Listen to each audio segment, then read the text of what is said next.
50 years that I've been a born again Christian. 50 సంవత్సరాలుగా తిరిగి జన్మించిన క్రైస్తవుడిగా నేను ఉంటూ ఉన్నాను. I can count on these 10 fingers the number of times I heard anybody preach about taking up the cross.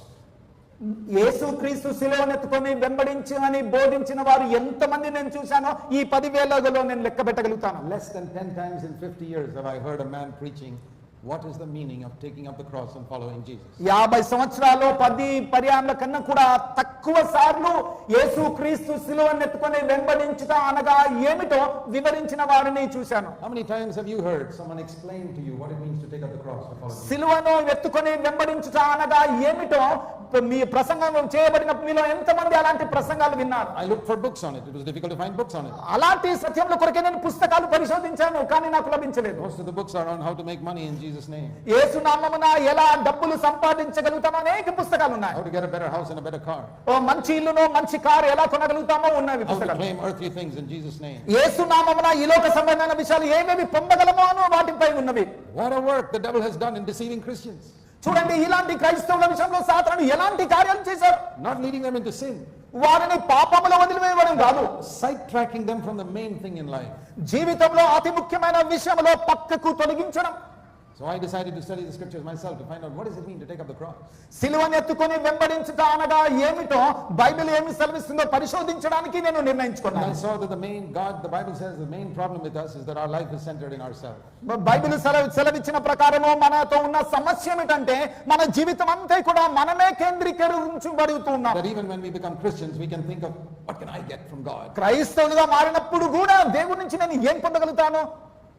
You see, all human beings live like this.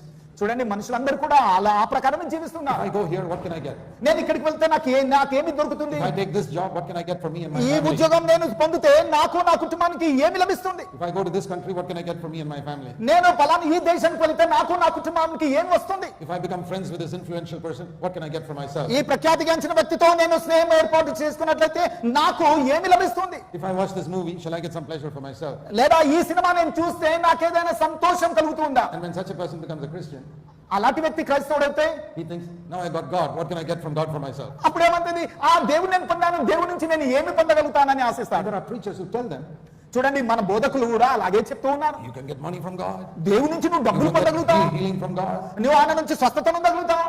You give to God, he'll give you 100 times back. నువ్వు దేవునికి ఇస్తే ఆయన 100కి 100 రూపాయలు తిరిగి ఇస్తాడు. Then any Marwadi would be glad to give his money to God.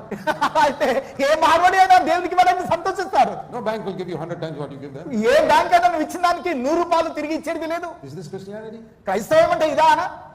It's the opposite of Christianity. క్రైస్తవ్యానికి వ్యతిరేకమైనటువంటిది ఇది. In true Christianity, I don't think what I can get from God. నిజమైన క్రైస్తవ్యము అనగా దేవుడి నుంచి నేను ఏమి పొందుతానని ఆశించడం కాదు. Not what is the maximum I can get in my earthly life from God. ఈ లోక జీవితంలో దేవుడి నుంచి ఎంత పెద్ద మొత్తాన్ని నేను పొందగలుగుతాను అని తలంచడం కాదు. But in my one earthly life, what is the maximum God can get from me? కానీ ఈ లోక జీవితంలో దేవుడు అత్యధికంగా నా నుండి ఏమి పొందగలుగుతాడు? When you begin to think like that, then God is in the center of your life. అలా నీవు ఆలోచించడం ప్రారంభిస్తే ఇక దేవుడు నీ జీవిత కేంద్రం అవుతున్నాడు. Lord, if I move my residence to that place, will that enhance and promote your kingdom more? దేవా, నేను పలాని చోటికి పలాని గృహంలోనికి మారినట్లయితే నీ రాజ్యము వ్యాపింప చేయడానికి కారణమవుతుందా? What can I sacrifice నేను ఏది సమర్పించుకోగలుగుతాను so that God can get something out of my one earthly life? నా ఈ లోక జీవితం నుండి దేవునికి ఏది చెందుతూ ఉంది? I remember hearing one verse of a poem. ఒక గేయములో ఒక లైన్ మాత్రం నాకు జ్ఞాపకం ఉంది. Not what you gain, but what you give is the measure of the life you live. Measures the worth of the life you live. నీవు ఎంత ఇచ్చావని కాదు, నీవు ఎంతగా వినియోగించుకున్నావో, నీ జీవితాన్ని హెచ్చించావో అది నీ జీవిత కొలతను కొలుస్తుంది. I want to say to all of you, మీ అందరితో నేను చెప్తాను, don't measure your life by how much you have earned. నువ్వు ఎంత సంపాదించావనే దానితో నీ జీవితాన్ని పోల్చవద్దు, కొలవవద్దు. డిగ్రీ చదువులు, money, ధనము, honor, గౌరవము, fame, ప్రఖ్యాతి, at the judgment seat of Christ you will find all those things are worth nothing. యేసు క్రీస్తు యొక్క న్యాయ సింహాసనం పైన నువ్వు ఎదుట చేరినప్పుడు అవన్నీ కూడా వ్యర్థమైన సంగతి నువ్వు కనుగొంటావు. Measure your life by how much you have sacrificed. నువ్వు ఎంత సమర్పించుకుంటూ ఉన్నావో దానితో నీ జీవితాన్ని కొలిచి చూడు. How much you have lived for God and for others. దేవుని కొరకు నువ్వు ఎంత జీవిస్తూ ఉన్నావో, ఇతరుల కొరకు ఎంత జీవిస్తూ ఉన్నావో. By how much you lost in your life because you lived for God. దేవుని కొరకు నువ్వు జీవించడం ద్వారా నీ జీవితంలో ఎంత నష్టపోతున్నావు. When I gave up my earthly job, నేను ఈ లోకంలో నా ఉద్యోగాన్ని వదిలివేసినప్పుడు I started serving the Lord.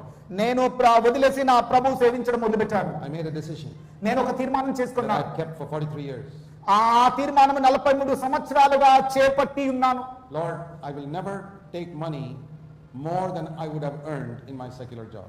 దేవా, నా యొక్క ఈ లోక ఉద్యోగంలో సంపాదించినంత కంటే ఎక్కువగా ఎన్నడూ కూడా నేను డబ్బును స్వీకరించను.